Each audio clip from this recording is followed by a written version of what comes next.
늙지 않고 100살까지 팔팔하게 사는 방법이 있을까요? 항산화의 이해. 이제는 100세 시대를 대비해야 할 때입니다. 항산화는 항노화라고도 표현할 수 있습니다. 항산화는 한마디로 늙음을 지연시키거나 멈추게 하는 것을 일컫지요. 새마을 운동이 한창이던 1970년대 초에는 초가 지붕을 걷어내고 슬레이트나 기와로 지붕을 개량하는 것이 붐을 이루던 시기가 있었습니다.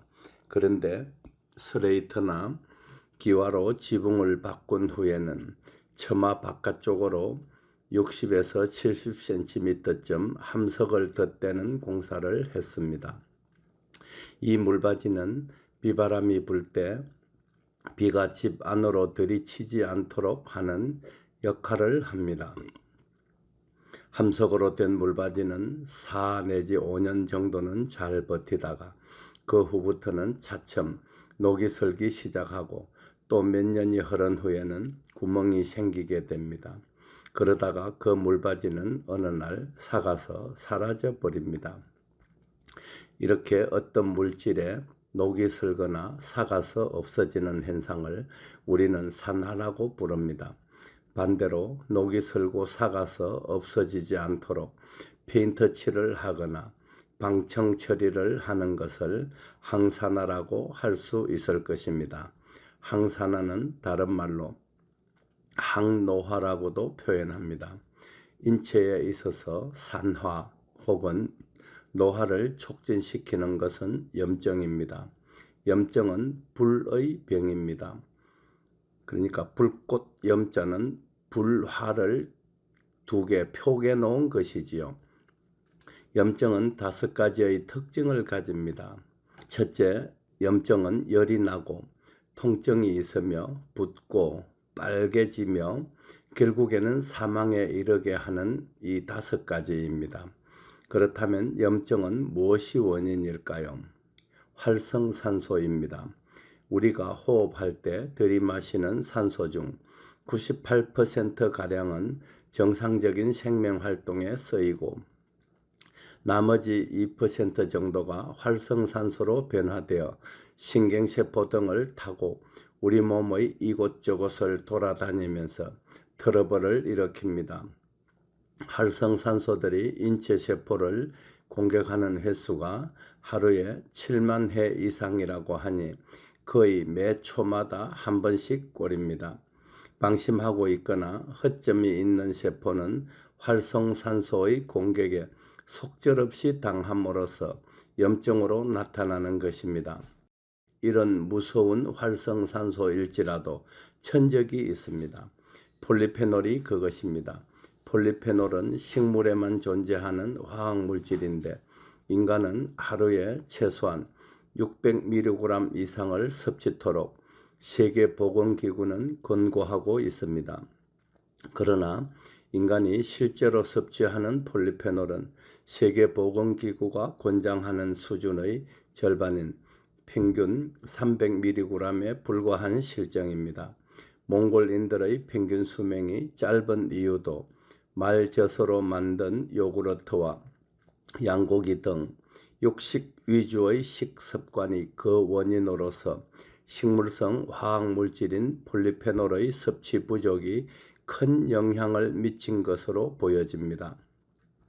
인간의 질병에 관련성이 큰 것으로 알려진 면역력은 20대 시절을 100으로 기준할 때 40대에서는 50%, 60대는 10%로 줄었다가 80대가 되면 0%가 되는 것이 일반적이라고 합니다.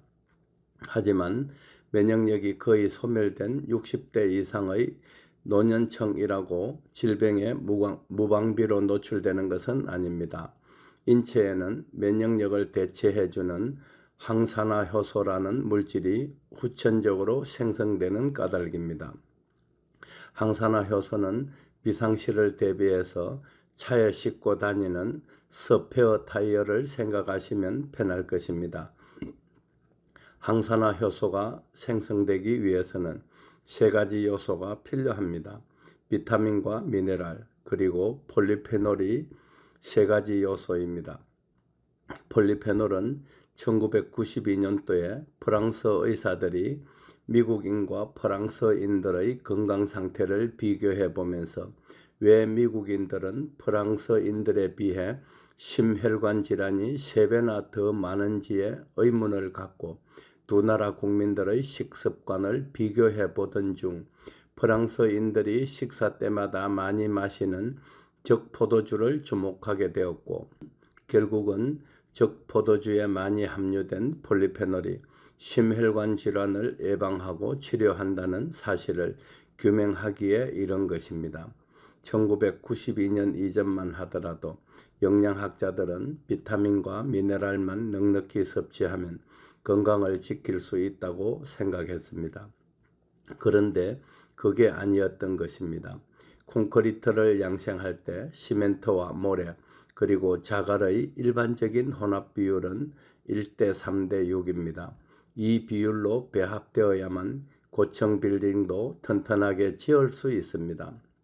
하지만 콘크리트를 양생할 때 시멘트를 넣지 않거나 양을 적게 배합했다면 콘크리트는 양생이 되지 않을 것이고 건물은 결코 지을 수 없게 될 것입니다. 폴리페놀이 없이 항산화 효소의 생성을 기대하는 것은 시멘트를 넣지 않은 채 콘크리트를 양생하는 것과 다르지 않습니다. 폴리페놀이 그만큼 중요하다는 이야기입니다. 미국 존스 홉킨스 대학교의 연구진들은 인류가 걸릴 수 있는 질병의 숫자가 약 36,000여 종류라고 밝혔습니다. 그 중에서도 90%에 달하는 32,500종의 질병이 활성산소가 일으키는 염증에서 비롯된다는 발표는 우리의 간담을 서늘하게 합니다. 이번에는 혈액이 탁해지는 과정과 그렇게 오염된 피를 정화시키는 방법에 대해 생각해 보겠습니다. 인체 내에 분포되어 있는 혈관의 길이는 총 96,000에서 12만 킬로미터에 달합니다. 건강 상태가 정상인의 경우 심장에서 나간 피가 전신을 순환하고 되돌아오는데 걸리는 시간은 평균적으로 약 45초가 소요됩니다. 그러나 피가 끈적거리거나 피 속에 기름 덩어리 등이 섞여 있는 등 오염 요인이 있다면 순환이 제대로 될 수 없습니다. 반대로 피는 맑다고 하더라도 혈관이 기름에 쩔어서 딱딱하게 굳어진 상태라면 이 역시 혈액의 순환에 장애가 있을 수 있겠지요. 고지혈증이나 혈전증, 고혈압, 동맥경화 등 위험한 난치병들의 대부분이 우리가 일상에서 즐겨 먹는 동물들의 기름에서 그 원인을 찾아볼 수 있습니다. 소기름은 40도 이상의 온도에서 녹습니다. 돼지의 지방은 39도가 넘어야 녹기 시작합니다. 반면 사람의 체온은 36.5도입니다. 육류는 대개 뜨거운 상태에서 섭취합니다. 육개장이나 갈비탕, 곰탕 등 육류의 기름도 음식이 뜨거울 때는 녹아있기에 눈에는 액체처럼 보입니다. 이런 상태를 불포화라고 합니다. 하지만 그 기름들이 뜨거운 상태에서 물속에 섭취되었다가 피 속에까지 스며들게 되어 사람의 피 속에 마치 촛불에서 떨어진 촛농처럼 굳어지게 되지요. 이렇게 작은 기름 덩어리들이 피 속에 섞여서 피를 따라 온몸을 순환하게 되는 것입니다. 사람의 혈관은 동맥처럼 굵은 곳도 있지만 두뇌부나 손, 발 등 심장에서 멀리 떨어진 부위에는 머리카락 정도의 굵기보다 더 가느다란 미세한 말초 혈관도 많습니다. 흔히 손발이 저리거나 감각이 없는 상태, 그리고 손발이 차가운 사람들의 대부분은 이런 기름 덩어리들이 혈관을 막아버림으로써 혈액이 순환되지 않기 때문입니다. 이런 기름 덩어리들을 콜레스테롤이라고 부릅니다. 옛 어른들이 소나 돼지고기를 굽지 말고 푹 삶아서 기름을 뺀 수육으로 먹으라고 하셨던 것은 몸에 해로운 소나 돼지고기의 기름을 섭취하지 말라는 뜻이었습니다. 미련한 한금소는 조상님들이 전해주신 지혜를 이제서야 깨닫습니다. 동물의 기름은 고지혈증, 비만, 지방간, 동맥경화, 간경화, 암 같은 온갖 난치병의 주범이기도 합니다. 현실적으로 이런 난치병들은 특효약이 없습니다. 뚜렷한 치료 방법도 없습니다. 영어에서 탄이란 단어는 태우다라는 뜻을 지닌 타동사입니다. 이 단어에서 떨다는 뜻을 지닌 탄닌이란 단어도 파생되었습니다. 유추하건대 태우는 맛이란 뜻을 내포한 것입니다. 여기서 태닝이란 단어도 등장합니다. 우리말로 치자면 무두질입니다. 가죽을 부드럽게 손질한다 정도로 풀이할 수 있습니다. 이탈리아 중부에는 토스카나라는 지명을 가진 지역이 있습니다. 그 유명한 피사의 사탑이 있는 곳입니다. 그 사탑은 규모나 예술성 측면에서 그리 유명세를 탈 정도는 아니다라고 보여지는데 부실공사로 삐딱하게 기울어지는 바람에 세상에 널리 알려진 것이 아닌지 한금소는 이 새벽에 혼자 웃습니다. 한금손이 기울어진 피사의 사탑을 얘기하려고 글을 시작한 것은 아닙니다. 이탈리아 토스카나 지방은 선사시대 시절부터 피혁산업의 중심지였습니다. 지금도 전 세계 가죽 원단의 70% 정도를 공급하는 유명한 지역이기도 합니다. 일반적으로 동물의 가죽은 단백질로 구성되어 있어서 동물들은 도살할 때 함께 붙어있는 지방 덩어리들이 화학작용을 일으킴으로써 건조되는 과정에서 딱딱하게 굳게 됩니다. 굳어진 가죽을 부드럽게 손질하는 과정을 태닝, 즉 무두질하다라고 부르는 것입니다. 토스카나의 무두질 장인들은 가죽에 붙은 기름 덩어리들을 제거하고 가죽을 부드럽게 만드는 과정에서 떫은 맛이 나는 도토리 나무나 온나무 껍질을 벗겨 큰 탱크의 물속에 넣어 1개월쯤 우려냅니다. 벌겋게 우려낸 탄닌에게 동물의 가죽을 1개월에서 1년 정도 담궈둡니다. 이 과정에서 지방 성분들은 탄닌에 의해 분해, 즉 태워진 것이지요. 분해되어져서 단백질, 그러니까 가죽입니다. 단백질만 남습니다. 가죽에 붙은 기름 덩어리들을 제거하고 가죽을 부드럽게 만드는 비밀은 다름 아닌 떫은 맛인 탄닌에 있었던 것입니다. 탄, 태우다, 인, 아니라는 뜻입니다. 즉 몸속의 지방을 태우다는 의미로 해석할 수 있습니다. 장인들은 이런 과정을 거쳐 완성된 부드럽고 유연한 가죽들을 이용하여 여성들의 핸드백도 만들고 지갑이나 장갑, 의복, 소파, 자동차의 시트 등 여러 가지 제품들을 만드는 것입니다. 머리 좋은 의사 선생님들이 왜 이런 사실을 역이용할 줄 몰랐을까요? 가죽을 부드럽고 유연하게 만드는 탄닌은 강한 떫은 맛을 내는 폴리페놀의 일종입니다. 우리는 쓰고 떫은 맛을 천대했던 것을 반성해야 합니다. 요리를 하면서 오이의 꼭지 부분은 3 내지 4cm쯤 뚝 잘라서 버렸고 밤의 속 껍질은 벗긴 후 신문지에 둘둘 말아 쓰레기통에 던졌습니다.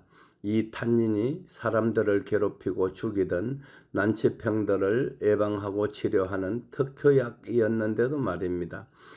잇몸 염증이 하룻밤 사이에 낫고 통풍이 떫은 맛을 내는 차 서너 잔에 사라지는 기적이 일어나고 있습니다.